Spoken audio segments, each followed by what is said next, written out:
I didn't know if it was fake or dummy, but I see hair, body hair. On December 2nd, 2022, a hunter named David Owen Lovett walks through the timber tracts of the Portal Hunting Club in Riceboro, Georgia. He's just killed a deer. The sun is low, the swamp smells like mud and pine sap and something else. He sees something in a drainage ditch near the road and thinks it's a wild hog. It's not a hog, it's a human torso. Female, no head, no legs, arms still attached, dumped in this swamp like garbage. Another hunter, Philip McIntyre, finds a fixed-blade knife near the tree line, then a severed leg about 20 yards off the road. He thought it was a deer at first. Over the next 3 days, search teams and cadaver dogs spread across the hunting club property. They find more remains scattered over a 3-mile radius, spread across 2 counties, an orange Rubbermaid tote that tests positive for human blood, Clorox wipes everywhere, and buried separately from everything else. Her head. Whoever did this didn't just kill this woman, they took her apart. And they tried very hard to make sure nobody would ever find out who she was. For 5 months, it worked. The Georgia Bureau of Investigation opens a Jane Doe case. Forensic artist Kelly Lawson draws a face from what's left. Brown hair, brown eyes, somewhere between 20 and 50 years old. 5'9", 5'10", around 190 pounds. One distinguishing feature: a single tooth implant in the upper right jaw. The GBI releases the sketch to the public on December 13th. Then again in January with updated details, clothing found near the remains.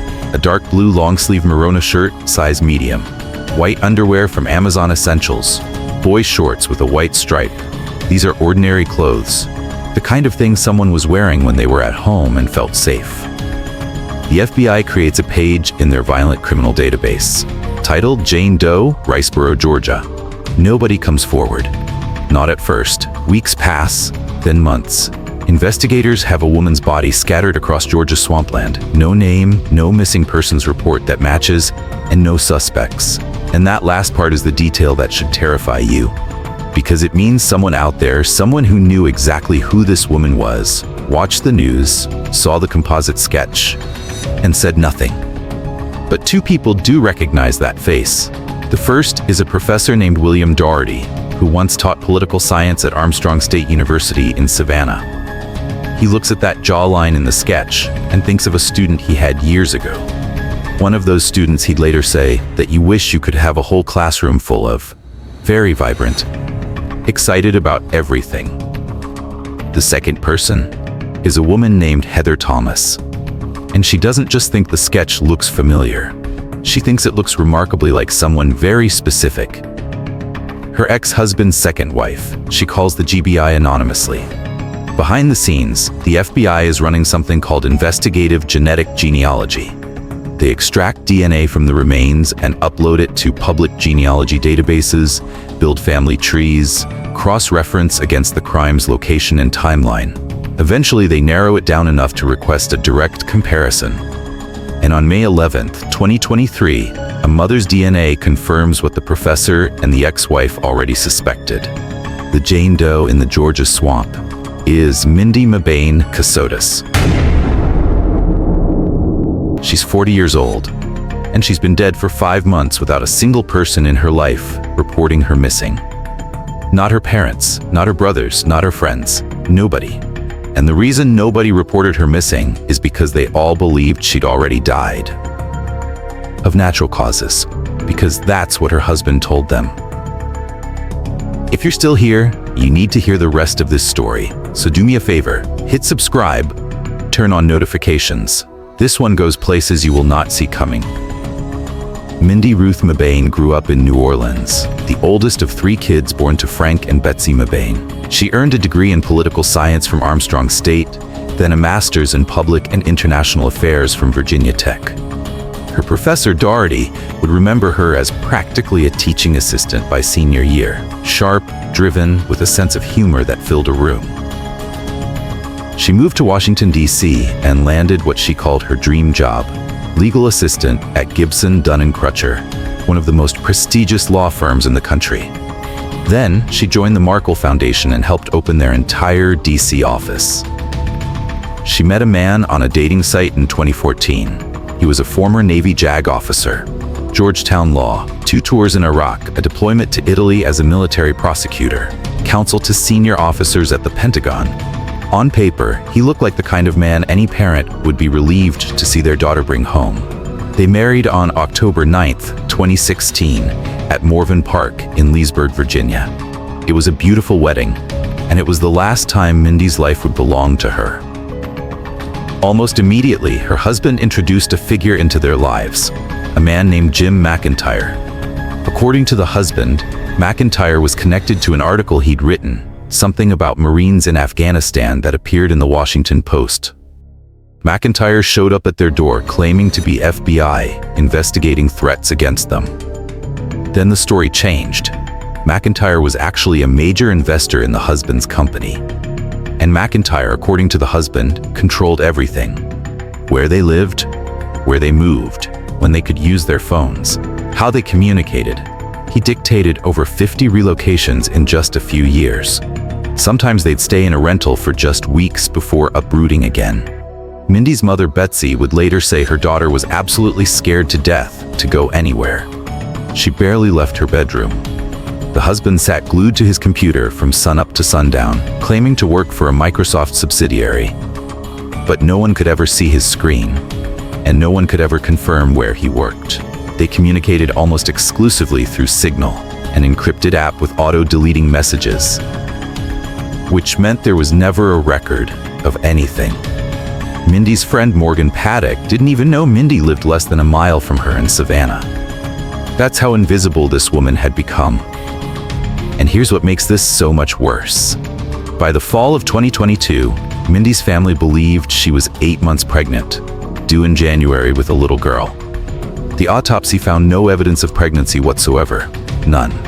Which means either Mindi lied to her family, possibly out of desperation, possibly because she'd been lying to her husband too, or someone else told that lie for her. Either way, someone in that marriage knew the truth. And the prosecution would later argue that when the husband discovered the pregnancy was false, it became the trigger that ended Mindi's life. Here's the timeline that prosecutors built, and it is devastating. August 16th, 2022. A purchase at Home Depot, Clorox wipes, latex gloves, folding razors, September 2022. Using a different name, the husband contacts a woman on Twitter, a horror fiction author named Samantha Kolesnik. He tells her he's a widower, that his wife and unborn child died 2 years earlier from a heart condition. He buys all 4 of her books. November 4th. Another Home Depot trip, this time an anvil digging shovel and a fiberglass hammer. November 28th. A 7-piece knife set from Bass Pro Shop. November 29th. Home Depot surveillance cameras capture the husband purchasing a Milwaukee fixed-blade knife, the same type later found near Mindi's torso. He also buys plastic storage tubs. FBI cell phone analyst James Burney tracked his phone from the Home Depot to the area of the Portal Hunting Club that same day. Then the phone goes dark for 2 hours, 10:30 p.m. to midnight. When it comes back on, the phone is heading away from the swamp. On December 1st, 2022, the husband shows up at Betsy and Frank Mebane's home. He's crying, hysterical. Betsy would testify that all she could understand through his sobs was one sentence: "She's not coming home." He told Mindi's mother that Mindi had been hospitalized for blood pressure issues and suffered a stroke. She was dead. But that's not what he told everyone. He told Mindi's matron of honor, Angela Wynn, it was a massive stroke. And we lost the baby. He told Mindi's boss, Joseph West, she developed sepsis from an infection. He told his JAG colleague, Chris Chaplack, that Mindi passed away before giving birth. He told police during an interview that she was hospitalized and died suddenly from a stroke. And he told Samantha Kolesnik, the woman he'd been pursuing online for months, that his wife and baby died 2 years ago. 6 different people, 6 different stories, not one of them true. He never held a funeral for Mindi. Angela Wynn asked about arrangements repeatedly. He told her Jim McIntyre said it wasn't safe. Mindi's family was told they could not gather to grieve their own daughter. And while they sat with that grief, He went to Target and bought condoms and Old Spice, then drove to meet Samantha Kolesnik in person for the first time on December 16th, 2 weeks after Mindy's headless torso was found in that swamp. The relationship moved fast. By February, they were engaged. By March, they were house hunting, and he was supposed to bring an $850,000 cashier's check to closing. He never came back. Instead, he staged a car fire, showed up looking a little burned, half an eyebrow, Kolesnik testified. The check, he said, burned in the fire. He never had the money. He'd never had any money. On April 21st, 2023, they got married. On the application, he wrote this was his second marriage. It was his third. He wrote his previous marriage ended December 2020. Mindy was alive until November 2022, and the name on the form wasn't the name he was born with. He'd legally changed it. He was now Nicholas Stark. His real name was Nicholas James Kassotis, and on May 12, 2023, one day after the FBI confirmed the Jane Doe's identity through genetic genealogy, a joint task force arrested him in Lancaster, Pennsylvania. The FBI, U.S. Marshals, State Police. Samantha Kolesnik found out that afternoon that her husband of 3 weeks was wanted for the murder and dismemberment of his previous wife, the one he told her had been dead for 2 years. She would later write in her victim impact statement, "I feel raped by him. I was not allowed to consent to a romantic and intimate relationship with Nicholas because he lied about his entire identity. There was no opportunity for true consent." She retired from writing, took her books out of print. A 2-time Splatterpunk Award winner and Bram Stoker nominee, destroyed by a man who contacted her by saying he loved her horror fiction. She would be forever haunted, she said, by what could have happened to her. Now let me tell you about the money, because the money is where you see the pattern. Nicholas Kassotis had been married before Mindy, to Heather Thomas, 6 years. When that marriage ended, a court ordered him to pay $1.5 million in settlement. He never paid a cent. In 2019, under oath, he testified he had $32 million, but couldn't access it. The judge was furious. A bench warrant followed. He borrowed nearly $200,000 from a Navy colleague named Cameron Nelson, who made the mistake of letting him use her credit card. He never repaid her either. He lived with Mindy's family for 15 months and contributed nothing financially. Not rent, not groceries, nothing. He claimed to have sold a short story to Sony for $300,000. That never happened, and when it came time to explain all of this, the disappearing money, the impossible wealth, the unpaid debts, the answer was always the same. Jim McIntyre. Jim McIntyre controlled the accounts. Jim McIntyre moved the funds. Jim McIntyre was handling it. Nobody ever met Jim McIntyre. Nobody had a phone number for him. Nobody saw a photograph or read an email. He existed nowhere except in the words of Nicholas Kassotis. The trial began August 5, 2025, in Liberty County Superior Court. 7 women and 5 men on the jury, selected from a pool of 164. ADA Lori Bio led the prosecution. Defense attorney Doug Weinstein flew in from Atlanta. The prosecution's theory was surgical. Kassotis was a former military prosecutor who knew how to clean a crime scene. He discovered Mindy's pregnancy was false, and he wanted out. He'd already been shopping for a replacement online for 2 months. And when the lie collapsed, so did Mindy's life. The medical examiner, Dr. Keith Lehman, described 9 lacerations to Mindy's head. 1 blow cracked her skull. There were defensive wounds on her hands and forearms. She fought back, bruising on her chest and stomach. Her legs were severed across the femur bones, cutting through the largest arteries in the body, draining nearly all of her blood. Toxicology found only non-lethal levels of Benadryl. And no fetus. The GBI's toolmark examiner, Lauren Satcher, confirmed that the Milwaukee knife found near the body was not the dismemberment weapon. The cuts on the bone suggested a power tool. She described what she called cuts or false starts, meaning whoever did this had to try more than once. A forensic entomologist placed the death between November 27th and 30th, based on insect activity. Thanksgiving weekend. On day 7, Kassotis took the stand. He was the defense's only witness. He maintained the Jim McIntyre story, But now, he said, he believed McIntyre had betrayed him. He said he felt angry, betrayed, and frankly dumb. He claimed to be afraid of blood. Prosecutor Bayo asked why he never subpoenaed Jim McIntyre, why he never hired a private investigator, why he never produced a phone number, an email, a photograph, a physical description, anything at all. Kassotis said, "No ma'am, I thought the state would do that, but you all didn't really care that much." When asked what hospital Mindi died in, he couldn't name one. When confronted with the fact that upon learning Mindi was dead, he didn't ask what happened to her or their unborn baby. He went to a car wash, then bought condoms, then drove to meet his new girlfriend. The jury deliberated for 1 hour, guilty, all 12 counts, unanimous.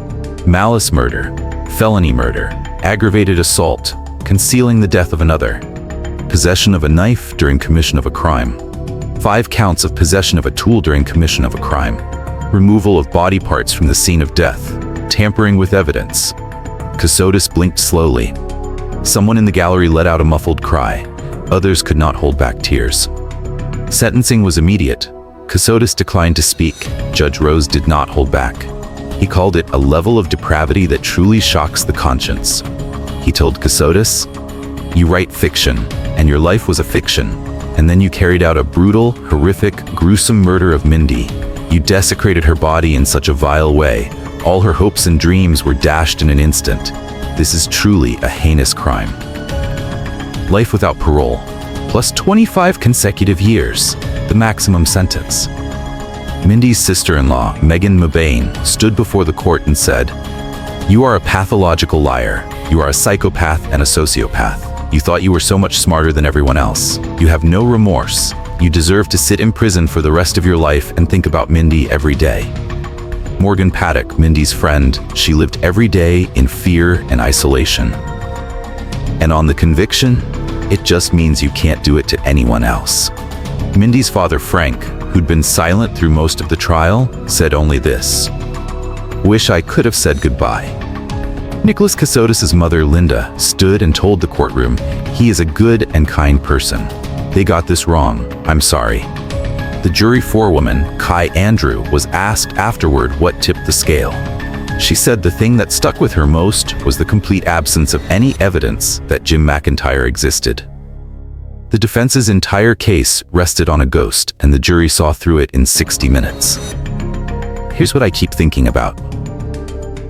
Nicholas Kassotis spent 10 years as a JAG officer. He prosecuted cases, he studied law at Georgetown, he served at the Pentagon, and he believed, with the kind of arrogance that only a certain kind of man possesses, that his training made him untouchable. He cleaned the crime scene, he used encrypted messaging, he turned off his phone during the disposal window, he scattered the remains across 2 counties, he buried the head separately so the face couldn't be used for identification. He told 6 different people 6 different lies.